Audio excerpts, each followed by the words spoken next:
Okay, good afternoon, everyone. My name is Hiren Trada. Welcome to EE 115. Your section 02, 2 p.m. All right. Apologies for the late setup of the Canvas website. Uh, I have, well, a few things going on in my life. So I was working all through summer. I had a near full load, 3 lecture classes and 2 lab classes. Just got done with those. Still have a few remaining things to like tie up. And then I just moved last weekend. So I'm in the middle of a really big move going on for the last month and a half. And I'm surrounded by about 250 odd boxes and containers and can't find my toothbrush. I had to rush out and get some. Running low on sleep, but what else is new, right? Same thing for you guys, at least the next few years. So yeah, the Canvas website is available now. It's published, yet there are some things that need to be updated. So just have some patience. All right, let's see. So my name is pronounced Estrada, as in Prada with the T and without the money. Um, and I am easy to find. My email address is hstrada@calpoly.edu. And my office is in this building, room number 117. Okay. So as CPE students, you are going to spend a lot of time in this building. Your lecture classes can be anywhere in the campus because that's controlled centrally, not by us, not by your department. There's a department called University Scheduling, and they are the ones who decide where the classes are going to go.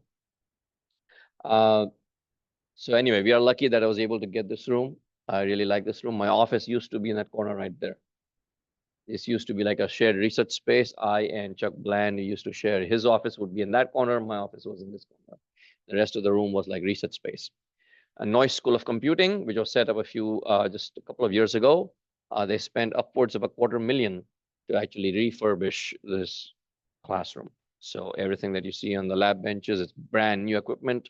It's not even been used. It's not even used, not even once. This classroom was just opened last fall. So last fall, I told my students we had an 8 a.m. class, the first one in the morning. I'm like, you are the privileged ones to use this for the first. So I taught here in the fall, and then winter and spring, I didn't have any classes in here at a different building. And I just walked by in March just to take a look. Condition was kind of like horrible. Crumbs and stuff spread over there. It's a big liquid stain right over there in that big area. There are some smaller stains here, some other big stains over on that side. So the rules that are supposed to be enforced were not being enforced, and now we are strictly advised, and I personally feel that we should enforce those rules, that food and drink is not permitted in any of the classrooms, especially ones that are carpeted. Okay, again, as I said, spend a lot of money getting this brand new carpet. It's our duty, and everybody deserves to have a nice, clean learning environment, right? Or learning space. So if you have a bottle of water that is like this, or even plastic water bottles with a screw-on cap, that is fine. But if you have any other liquid in any other kind of like soft top, soft lid container, please leave it outside the classroom. Typically, I don't mind students eating and drinking as long as the facility or the space is like tiled or like linoleum or something like that. So I don't mind that at all. But especially something with this carpeted and especially something this is nice and new, I'd hate to see it like waste like that. So leave it outside the room on the floor. I used to do it all the time. You would leave it outside the room on the door. You can feel free to walk out anytime you want. You're not going to disturb me. You're not going to interrupt my flow. Um, Students can walk around, attend class. If you want to leave early, they can leave early. They don't need to take my permission. Okay, so you don't need to obtain my permission to walk in and out of class. The restroom is right opposite that door. It's an all-gender restroom. So if you need to use the restroom, just want to stretch your legs in the hallway, that is fine too. Um, let's see what else. Yeah, if you're late coming in, just walk right in. That's fine. It's not going to offend me or bother me. If you need to leave early, that's also fine. Just walk up and walk out. It's fine. Okay. All right. So let's go to the syllabus. All right. As I said, the website is now published and available. And you can see there's a Zoom passcode right at the top, right? Why is so? Because I have a setup, and this setup, I have a computer here, a writing tablet here. This writing tablet is duplicated on the projector screens in front of you in the classroom, right? So whatever I see here, you are seeing on the projector screen. If I write something on here, you're going to be able to see my handwritten notes. So it's a digital whiteboard, so to speak. In addition, I log on to Zoom, and the screen, or whatever you're seeing on the screen, on the projector screen, is broadcast live on Zoom. And that video is also recorded. So nothing else is captured. There are no cameras in this room. No other faces are recorded. Even if you're attending on Zoom, there are no faces that are recorded. No cameras are recorded. The only thing that is recorded is the sound of my voice. Okay. Then students have the option of attending the class in person. They have the option of attending online on Zoom, or if they want to do neither, they can watch the recorded video later on YouTube. The videos are recorded and are posted in a publicly available channel. The channel is not monetized. I'm not making money.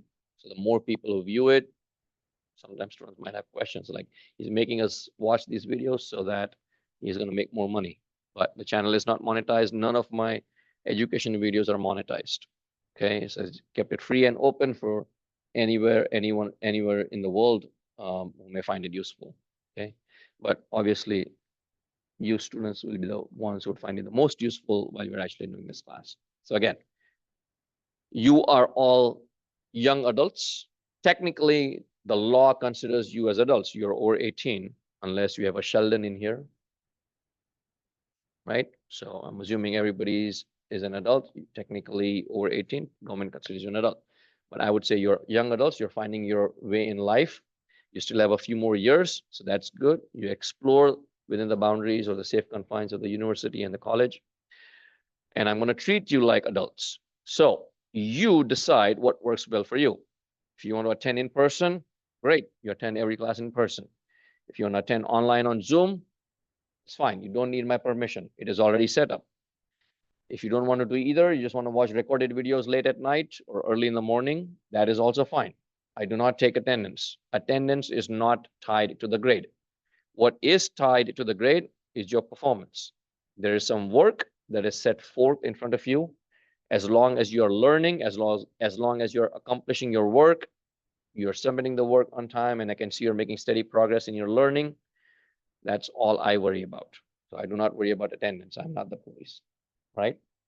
Again, you are adults. You choose what works well for you, right? You don't need to notify me. You don't need to ask my permission. It is already available to every student. If you're going to be absent for the lecture class, again, you don't need to notify me unless we have an in-class assessment on that day, which most likely will be on every single Monday, the first 20 minutes or so, 20 to 25 minutes or so. Okay. Other than those times, you can feel free to get done with the quiz or get done with the exam and feel free to leave. That's fine with me. Okay. And so I think I jumped ahead to attendance, but I think that was a good place to start. So in the syllabus, that's what it is, right? Course is live, it's synchronous, everything is taught here, but it's also available online. Okay. Let's start again from the top. You can read the instructor number 1 later on. Let's start with communication office hours. As I was saying, my email is hstrada@calpoly.edu.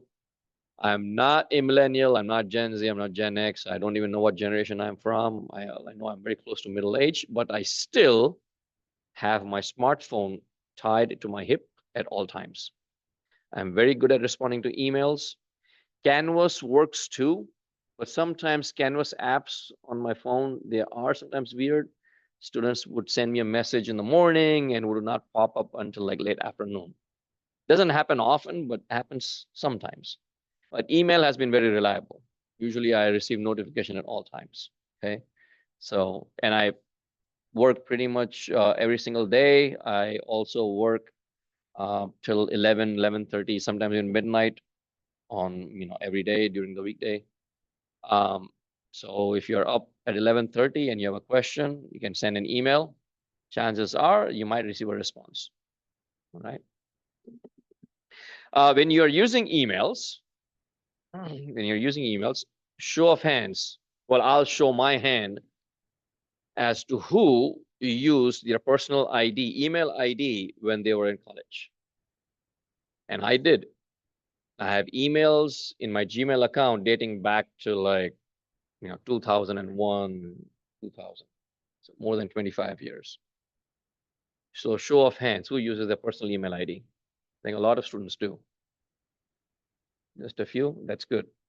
So as I was saying, I have all these emails and they are buried like, more than 20 years ago. Even if I go searching for them, I can't find all of them because there are so many emails from so many different people. So I don't want those emails clogging my inbox. It's already at 95%, right? So the point I'm trying to make is your Cal Poly email ID is official, it's verified, it's tied to you. Your personal email, 10 years from now, heck, even 6 years from now, you're not going to care about any email that you exchanged while you were at your time at Cal Poly, right? So 6 years from now, you're not going to care about those emails. So that's a personal level of why you do not want to use your Gmail accounts, your Outlook accounts, your Yahoo accounts for Cal Poly communication. The more important reason is we cannot divulge any personal information to non-verified accounts. So anybody can spoof my email address, hiren.trada8956@gmail.com. First name Hiren, last name Trada. Send you an email saying that, hey, class is canceled today, no exam, no quiz. Go sleep in. Well, if you're not paying attention, you might think, oh, Professor Trada sent an email. Great, I can sleep in. Well, it turns out somebody else was just trying to mess with you, and you got caught up in that, right? On the flip side, someone can spoof your email, right, and send us a question. What is my grade in this class? What did I earn on this exam? If we are not paying attention to the email header, we will inadvertently divulge personal information about you to someone else. So we don't want that to happen. So I always try to pay attention to the email headers, but sometimes if I'm in a rush, it may inadvertently happen. So if you're asking me a question, send an email from your Cal Poly email addresses, not just for me. Anytime you're communicating with anyone related to Cal Poly, always use your Cal Poly ID. Okay? Do not use your personal email address. Chances are, if you don't receive a response from me, if you send it from your personal email address, might not respond, especially if it's something pertaining to personal information. Okay, so I won't respond. One other reason is sometimes personal email addresses get flagged by the spam filters. So even if you have used personal ID successfully in the past or the last 12 months or so, there's no guarantee it could work in the future. One single keyword in one single email could get triggered or trigger the spam filter, and your message could be diverted to spam. So always use your Cal Poly IDs. All right, my office, this building is in the shape of an E. We are in the bottom prongs, so to speak, or the bottom wing. We have the middle wing. My office is in the middle wing in room 117. It's a shared office space. There's a professor from CPE, John Plank. You may or may not have taken a class with him, but he's in there with me. So is Professor Ellis. He's teaching our lab classes. And so, it's a shared office space. We are all easy to find. Speaking of Ellis, Professor Ellis is teaching all 3 sections of 145, and I'm teaching both sections of 115. So it's good in that way because we are both on top. We are collaborating closely, and we are ensuring that there aren't any issues that come up with pacing and between the lecture and the lab. So we'll make sure that everything's on track. And you can approach either one of us if you have issues in their class, right? It should not be E306. It should be EE115-02. Okay. Now, if you're paying attention, look at the top left. What do you see? It shows up at section 1. Well, I have 2 sections. Anytime I have more than one section, I merge my Canvas sites together. So my Canvas sites are very different from other instructors. You may have noticed that. For first time viewing, if you're viewing it for the first time, I would highly recommend or strongly suggest that you view it on a desktop or a laptop for first time. The site is mobile friendly. You will be able to access it on your mobile phones and tablets, but just for the first time, I would just recommend just opening it up on the web on a laptop or a desktop, even a Chromebook, it's fine. And then it takes you directly to that front page. Okay, so front page is where everything is listed. So anyway, I was talking about something. I was talking about this. All right. So when I merge the sites, Canvas will only allow us to choose one. So typically, if I have 1, 2, 3 sections, then I just choose like section 1. So since it's a merged site, it is for all students in 115, section 1 and section 2. And then I have to do a bit more work to keep it separate, assignments and everything, so different due dates and everything. But at your end, you should not see any difference. The only thing you will see is 01 instead of 02. That's all. Okay, other than that, at your end, it's completely opaque. You don't have to worry about anything. Okay, but do not think that you're in the wrong class. You are in the right class. It's a merged shell of 2 Canvas sites. All right, my office is in 117. It's a safe place for all students, regardless of their background. If you want to stop by, say hi. If you have a question, feel free to come by. My office hours are not yet finalized. I'm in the process of finalizing them. I'll definitely post them over the weekend. But more likely than not, office hours will be Monday, Wednesday, Friday from 11 to 12. Okay, so I'm in room 117. My schedule is right here. If you don't know about this website is known as schedules.calpoly.edu. It is only accessible from on campus or via the Cal Poly VPN. Okay, it's a very easy way to look at schedules, instructors, departments, all the classes that are being offered. It's updated every single night, so it does not have the most recent information unless you're unless it's changed during the day sometime. But for the most part, it's up to date. So the information on here is from last night, okay, or up till last night. Any changes made or implemented today are not yet updated. So you can see my schedule here. We can view anybody's schedule, classes, and on here. Let's see. If you want to see, let's see. This is the entire list of classes for electrical engineering. Similarly, you'd have a list for CPE. You can see all the classes and all the instructors who are teaching those classes. This is a very powerful website in some ways. Okay. All right. So as I was saying, my schedule is pretty packed. Monday, Wednesday, Friday, 10 to 11, and then 1 to 4. I'm right here in this classroom. Thursdays, I have 2 labs from 8 to 3. Office hours will be right here in the middle from 11 to 12. And then 12 to 1 will be a little bit of a break for me, a small 30-minute lunch break or so. And then Tuesdays, I have department meetings and I have academic senate meetings. I also have a few other meetings, so that's not shown on the schedule here for obvious reasons. This only shows the actual classes that we're teaching, doesn't show anything else. All right. Communication office hours. And the instructor schedule will be posted right here on this page at the very bottom. Okay. Course information. We are here to learn about fundamentals of electronics, fundamentals of electric circuit analysis, and a little bit about semiconductor diodes. Okay, so hence the name electrical and electronics. Typically, electrical fundamentals of electric circuits, we learn about resistors, capacitors, and inductors, which is something you would have learned in your prereq classes, right, in physics classes. And then we also learn about other techniques in here in this class. So there'll be some repetition. And then we'll also learn about semiconductor devices, which are diodes, BJTs, transistors. But in this class 115, which is the most fundamental of all classes, we will only use the diode, the 2-terminal diode, as for an application.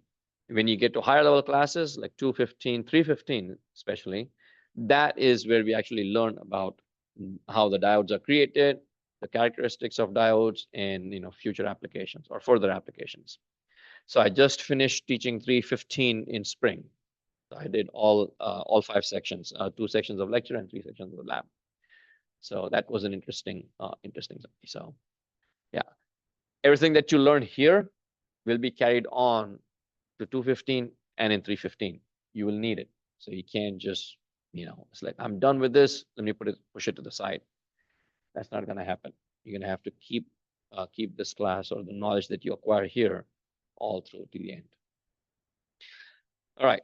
So major topics covered are listed here. Actually, not just major, all the topics are listed here. These classes, 115, 215, 315, were specifically designed for CPE students. So it's your department, CPE department, that tells us what we need to teach their students. Okay, so this is not something that is decided by us. It's decided by your departments, right? So we have all these topics. There's 23 of them. Each one indicates one single lecture class. The good thing about the fall quarter is that we always have more Monday, Wednesday, Friday days. And so this quarter, we have 31 days.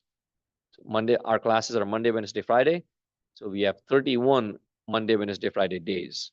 We do not lose any Monday to a holiday. I think Veterans Day is on a Tuesday, November 11th. So we don't lose a Monday. So that's pretty good. So we can go at a more relaxed pace. We don't have to be rushing through things, so to speak. All right. My classes are typically structured with UDL design principles. UDL stands for Universal Design for Learning. Simply stated, it means we design a class or a course with a wide range of tools and technology to benefit a diverse range of learning styles. One of the examples is in class attendance. Since it's in person and online or recorded videos, you can be in person live, you can be online live, or you can be asynchronous and watch the recorded lecture. Okay, so absences are automatically accounted for, whether you're traveling, you have a medical emergency, family emergency, or just don't feel like coming to class, you still have an option. You're not going to fall behind in class. The learning options are still available to you. Okay, that's one example. Also, typically, what I like to do is some of my classes, I do have online homework systems where students have to purchase or must purchase an access code, which is not something I can set up very easily. It's a publisher's, homework online system. For this one, I don't have anything like that. There's a structure that is designed, and I have to teach based on that structure. Okay, so it's going to be a paper-based assignment.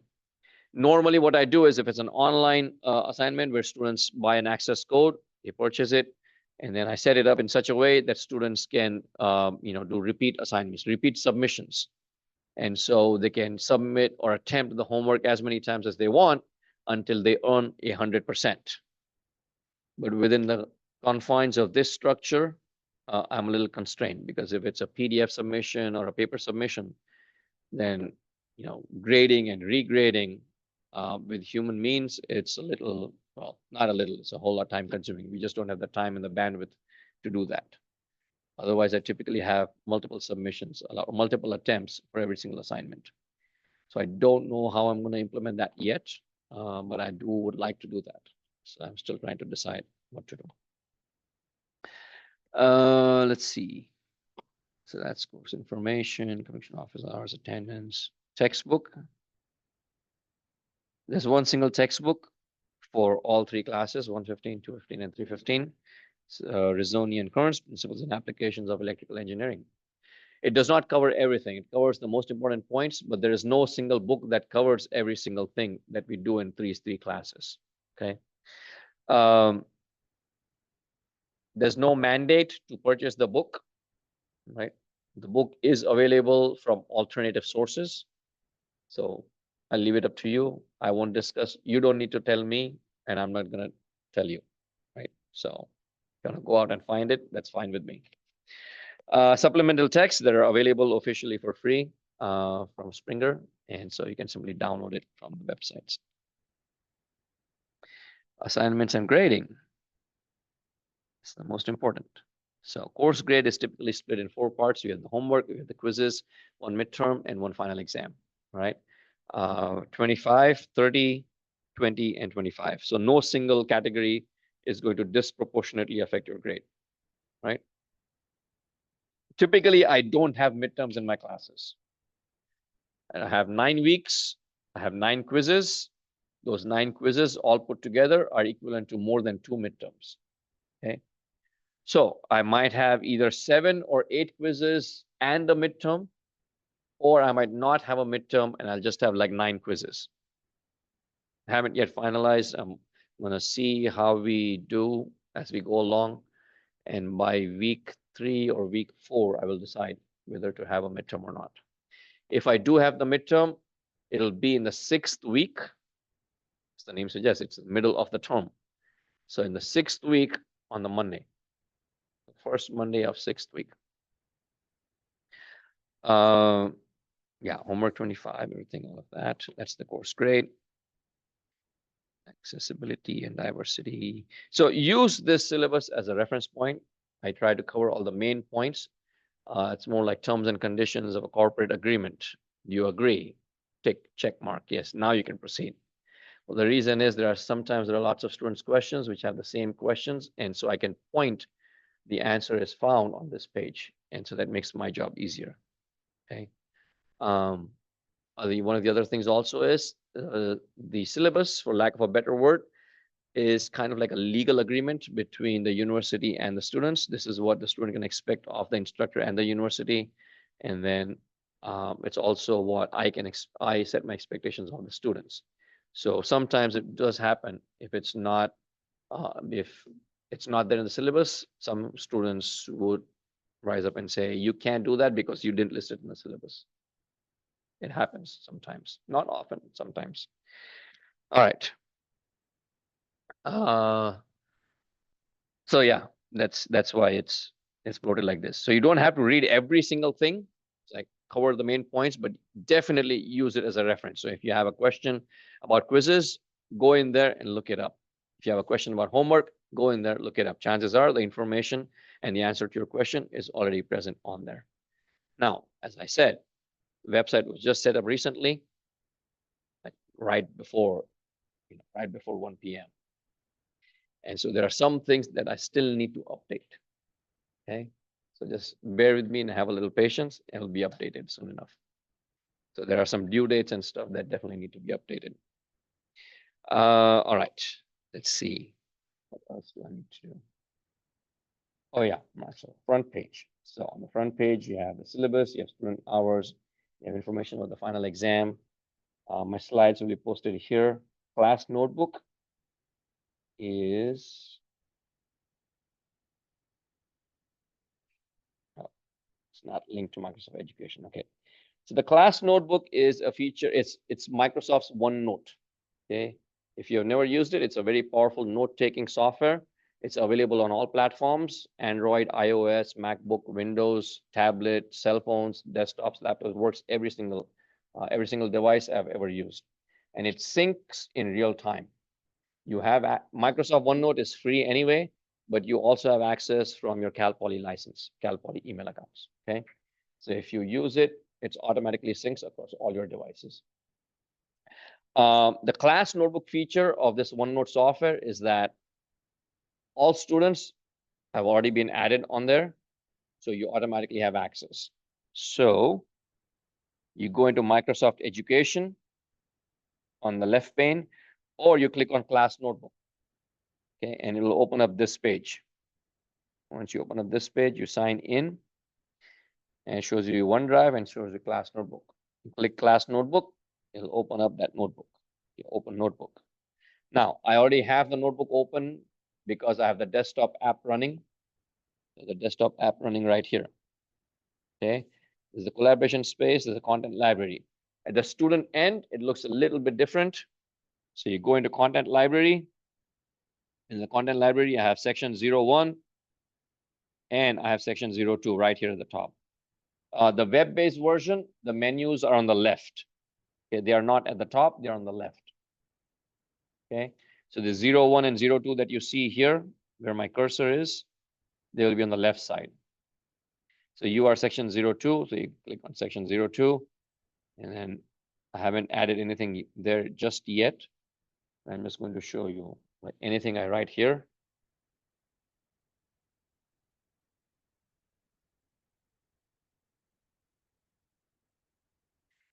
You can view it on the projector screen. It's automatically synced in real time. If you open up the class notebook at your end, you will already have access to my annotations and my notes in real time.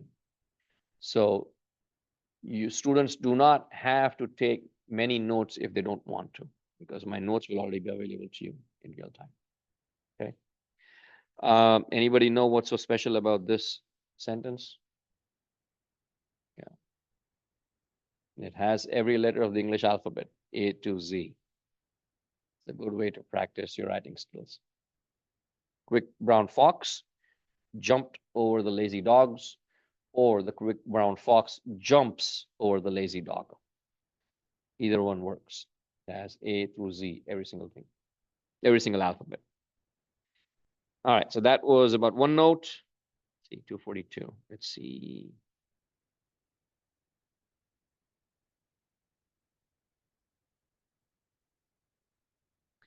All right, we did assignments and grading. Okay. Let's do instructor evaluations. All right, so you've been here for a year now, 3 quarters, assuming you submitted instructor evaluations there at the end of every single quarter. You are pressed for time at the end of the quarter, so it's a little bit of extra work that you need to do. But I always like to explain what they are and what it means to us. Okay, these are official evaluations that form part of our official employee file. Okay, it goes into our permanent record. Okay, it's a way for us to improve our own skills. It's a way for us to improve our courses for students who are coming in the future.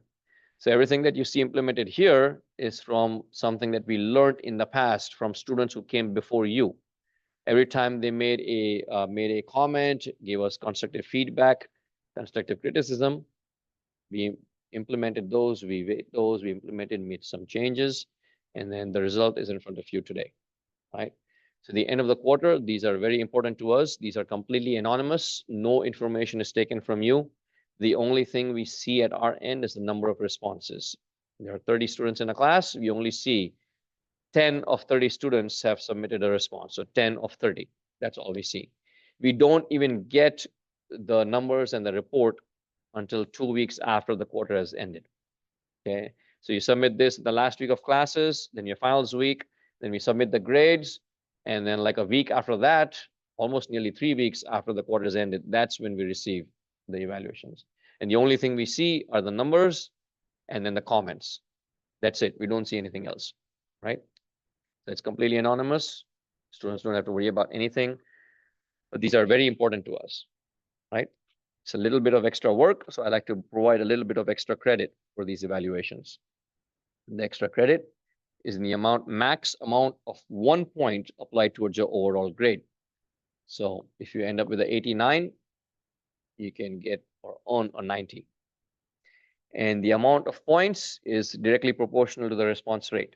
So if 30 of 30 students submit a response, participation response rate is 100%. Everybody receives 1 point. If 15 of 30 students submit a response, we see 15 of 30, that's a 50% response rate. Every student in the class receives 0.5 points. So whether you participate and submit a response or you do not participate, you still receive the benefit of your fellow peer students. Okay, so it's a collective effort. The more students who participate, the more everyone benefits. That's the official response rates. Okay, there are unofficial ones that I provide because official ones do not benefit you. Unofficial ones are exactly the same questions, exactly the same points. You just click, click, click, click, click, and you submit a comment if you want, or you leave it blank if you want. These appear on your Canvas every Saturday as a reminder. It's an anonymous Google form. It's not collecting any personal information. It's simply a publicly available form. Anyone with the link can fill it out. It's embedded into Canvas. You could send the link to your buddy sitting in Florida on a beach, and they could submit it too. But please don't do that, because this is to your benefit, right? So if something isn't working for you, you put it in here. Okay, this is the space to safely communicate with me and let me know, hey, this is not working for me, or this is some issue, or I wish you would do this. And then I would consider that, and I can implement a change in real time, right? Again, this is completely anonymous. Some things I cannot change because I'm bound by the university and the department rules, but something, if it's in my power, I do implement that change, okay? Again, extra credit is awarded in up to a maximum of 2 points. So this is for every single week. So 9 times 30, about 270 responses. At the end of the quarter, I will just total up the number of responses. Again, I will assign a proportional grade up to 2 extra credit points, right? So you have up to 3 extra credit points applied to your overall grade. The more students who participate, the more everyone benefits. One final thing about this is the evaluation scale. So a couple of years ago, there was a note in one of my weekly evaluations. It says, I was not here for the first week of classes, so I'm neutral. I choose 3. Well, I explained it this way. Most of your classes, your grading scheme is from 0 to 100%. If you earn 50% in a class, is that average? It's a failing grade, right? So in that same way, the scale, evaluation scale is 1 to 5, 1, 2, 3, 4, 5. 3 is not neutral, 3 is not average, 3 is actually a failing grade for us, it's below average. The entire department average over 1,000 or nearly 1,500 responses is over 4.35, okay? So it's not 3. Anything below 4.3 is below average. So if you give a 3 as a neutral, I mean, if your experience is a 3, fine, put a 3 in there, just let us know what we did wrong, right? But 3 is not neutral, it's not average. That's all I want to know, because that question never entered my mind. We simply assume that everybody's familiar with the scale. So I just like to take a few minutes and talk about it. That's all. All right. That's instructor evaluations. 12 minutes left. Oh, student support and basic needs. I like to point that out, definitely. How many of you know where the food pantry is located on campus? Okay, great. So this is set up specifically for all students. Okay, there are no questions asked over there. There's no judgment. Everybody is freely welcome to come in there every single day. Okay, so please take advantage of these resources that the university has provided. The food pantry receives donation every single day from all of the stores in the city and the county. So every single food product has an expiration date, whether it's canned food, prepackaged food, or fresh produce, even milk is donated over here. So if they can't sell it in the store, they send a truck, and every single day a truck shows up from like stores all around the city. They can't sell it, so they send it here to the food pantry. If the food pantry, if it's not picked up from the food pantry here on campus, it gets wasted and is thrown out. So if there's milk on there, it has a shelf life, it has an expiration date. If students don't go in there and take it, it has to be thrown out. Okay, so what I'm telling you is the resources are there. Please go there. You can go there every single day. There's no judgment from anyone. I visited over there. They asked me to come in. They showed, and they had like, okay, this is something they can advertise to students. Even staff and faculty can go over there. So on Fridays, I haven't made my way over there. Maybe I might go one of these Fridays when I have the time. But we can only go Fridays. Students can go every single day. They have like tea, they have coffee, they have like hot cocoa. They have a few other things too over there.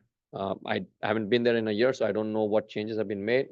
But I would strongly encourage each and every one of you to go over there and just have a visit. So that's just one that is set up so that the basic needs of students are met. Okay, so if you have any issues, you need some help, you need some support, the university has resources. So this is a small list, and then in point number, so that's point number 11 and point number 15. And point number 15 is an even more comprehensive list. Some of the things you may be familiar with: tutoring center, the writing center, the learning center, this is the library, there's safer, gender equity center, military connected students, Canvas support. There's pretty much a resource for every single need for every single student, right? And if your needs are not being met, please reach out to us. Reach out to someone, your faculty advisors. You can reach out to me. You can reach out to your academic advisor. You can reach out to the College of Engineering. There's lots of resources for everybody. Okay. If you need help, we'll make sure that you get it. All right. As I said, use this as a reference. There's a ton of information in here.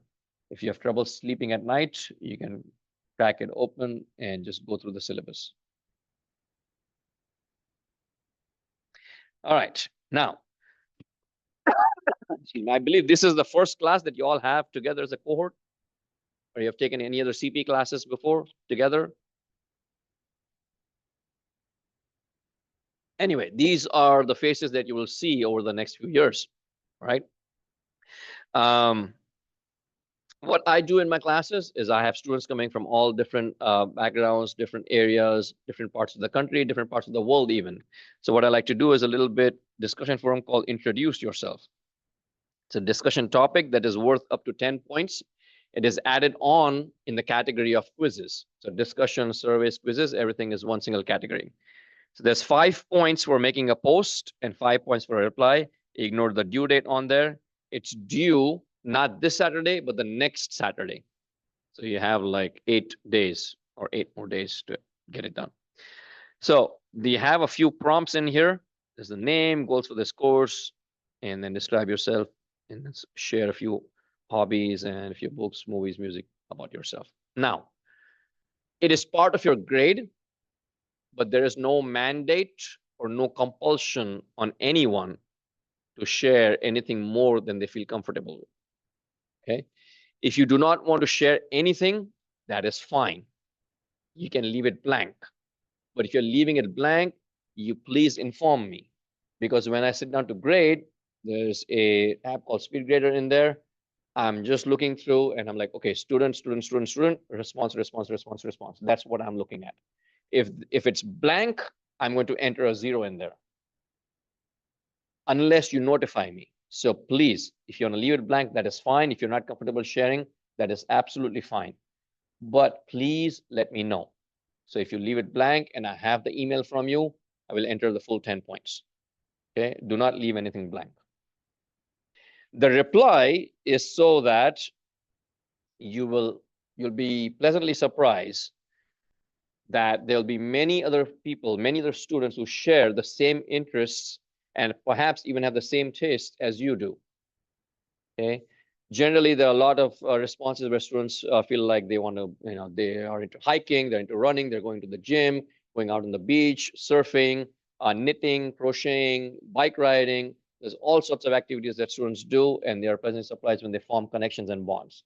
So the great thing is that you're here, you're just early in your studies, and you might find like-minded people that share the same interests that you do. Okay.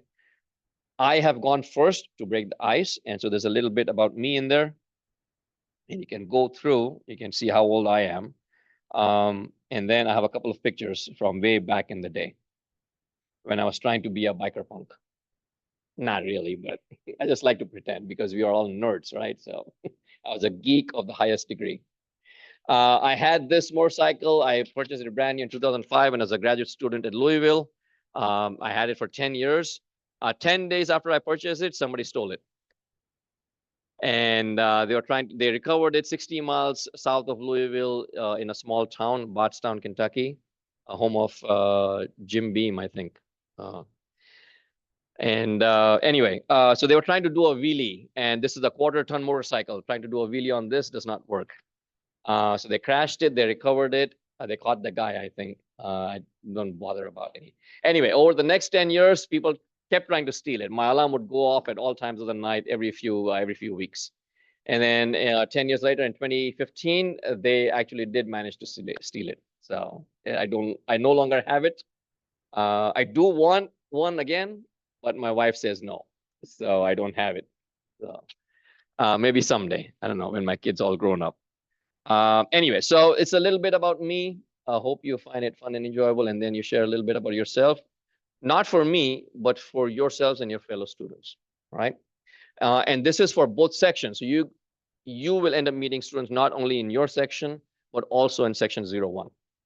Okay, because it's the same website for all of you. So that's about, I would say, close to 65 to 70 students in this cohort, right? And you're divided across 2 lecture classes and 3 lab classes. So even if you're not in the same lecture class, you may be in the same lab class, perhaps. You don't know, all right? All right, so it was all very nice to meet you all. We'll go along, we'll take a leisurely ride here, make sure that you learn as much as possible, because these topics are going to be very important as you go along in your journey as a computer engineer. Hardware doesn't seem like it might be very important for you, but these are the fundamentals. So even as a computer engineer, you might be thinking about doing a lot of coding. Well, there's a section called embedded systems. Okay, embedded systems requires a specific skill set. It requires hardware knowledge as well as computing coding knowledge. And so this will be very useful if you decide to go take your career in that direction. Okay, there's a lack of engineers, specifically in embedded systems. And so that's a pathway that you could potentially take a few years from now. All right, so enough talking. I'll bid you a good weekend, and I'll see you all on Monday. Almost forgot. Monday, we will have quiz 0 right at the beginning. Quiz 0 is just a way, it's a 5-minute quiz. It's just a way to get students acclimated to the setup of the class and the way of taking the quizzes, okay? So you come to class for the first 5 minutes. I'll open up the questions. You will write it out, either piece of paper and pencil, or you could use a tablet and write. You create a PDF and you upload it on quiz 0. There's no penalty. If you get a few questions wrong, you still earn full credit as long as you have a submission. All right, so nothing to get too stressed up about. All right, I'll see you all on Monday. Yes.